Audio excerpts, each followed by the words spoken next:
Ini adalah botol vodka yang sangat hebat. Karena botol itu bisa membuat orang menyamar sebagai iblis. Di mata orang lain, dia hanya orang suka mabuk. Tapi tujuan sebenarnya adalah untuk mengingat plat nomor Mercedes itu. Tidak ada yang tahu apa yang akan dia lakukan. Hanya ekspresi berpura-pura mabuk. Perlahan menjadi ganas. Kemudian sebuah truk pickup bersenjata. Belum pernah terlihat sebelumnya muncul di jalan. Tiba-tiba, Mercedes itu ditabrak oleh truk pickup bersenjata itu. Sebuah cairan dituangkan keluar dari kaleng merah. Sepertinya dia merencanakan sesuatu. Dia menuangkan cairan di sekitar mobil itu. Ternyata itu bensin. Bensin menetes dan membasahi sepatunya. Nyalakan dan lempar ke mobil. Dalam sekejap mata, mobil langsung terbakar. Tapi Anda pasti tidak percaya itu. Dia langsung masuk ke dalam api itu. Dia memegang pistol di satu tangan dan membuka pintu mobil. Dia melepaskan 2 tembakan. Menyebabkan pengemudi meninggal di tempat. Semua operasi dilakukan sangat terampil. Kemudian dia mengarahkan pistol ke pria itu dan bertanya, siapa pembunuh keempat yang masuk ke rumah dia hari itu? Setelah bertanya, dia menembak pria itu di paru-paru. Lalu berkata padanya bahwa malam itu istrinya sedang hamil 8 bulan. Juga karena ditembak melalui paru-paru seperti ini. Dan mati dalam genangan darah. Pria pada saat mau mati mengatakan nama pembunuh itu adalah Victor. Setelah melakukan ini, dia dibawa ke penjara. Tapi itu juga tidak berguna. John segera kehilangan akal sehatnya. Dan terus omong berulang kali. Itu aturan mainnya. Punya dia. Kemudian dia dibawa oleh Chia.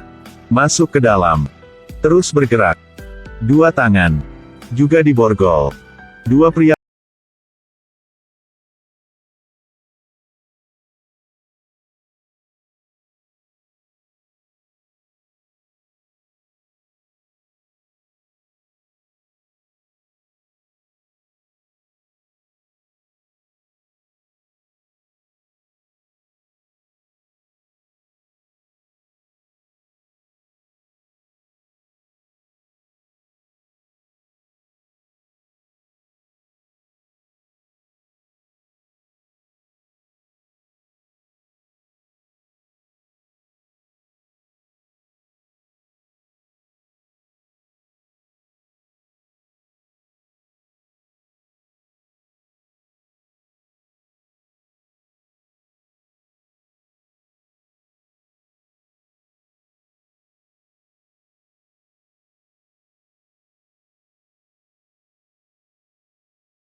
Tiba-tiba, suara senapan sniper bergema.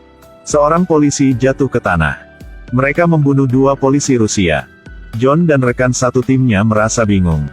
Tidak tahu siapa musuh dan siapa teman. Damnet, polisi Rusia tidak akan mengira kitalah yang membunuh mereka, kan? Tidak. Harus keluar. Tetapi bahkan koridornya dipenuhi dengan penembak jitu. Bagaimana bisa keluar? Tiba-tiba, John melakukan tindakan aneh. Dia mengeluarkan seutas tali misterius dari ranselnya. Dan letakkan di dinding.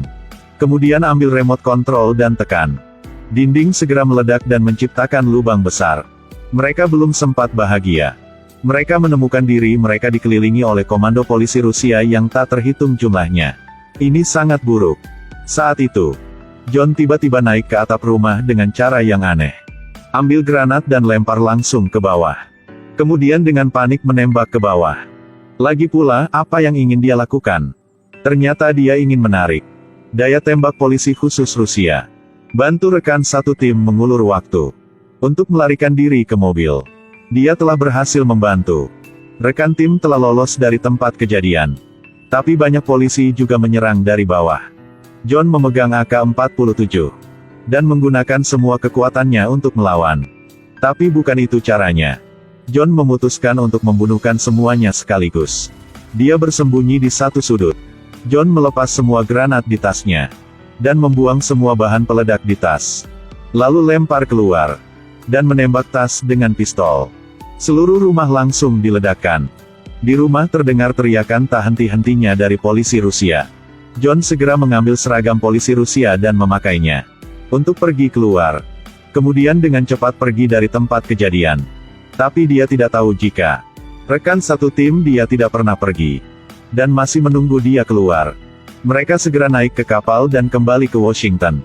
Tetap di sini setelah mendengar bahwa John sudah mati. Leader Pers sedang makan malam dengan santai. Tapi tepat setelah itu, Pers bertemu John lagi di kamar mandi. Dia merasa bingung. Kenapa kamu masih hidup? John bergegas mendekat dan mencekiknya. Lalu dia mengikat Pers ke mobil dan bertanya padanya apa yang sedang terjadi. Apa saja hal-hal yang tersembunyi di baliknya? John terus bertanya dan menggunakan keluarga Pierre untuk mengancam. Tidak ada pilihan lain, Pers hanya bisa mengatakan yang sebenarnya. Ternyata dia orangnya.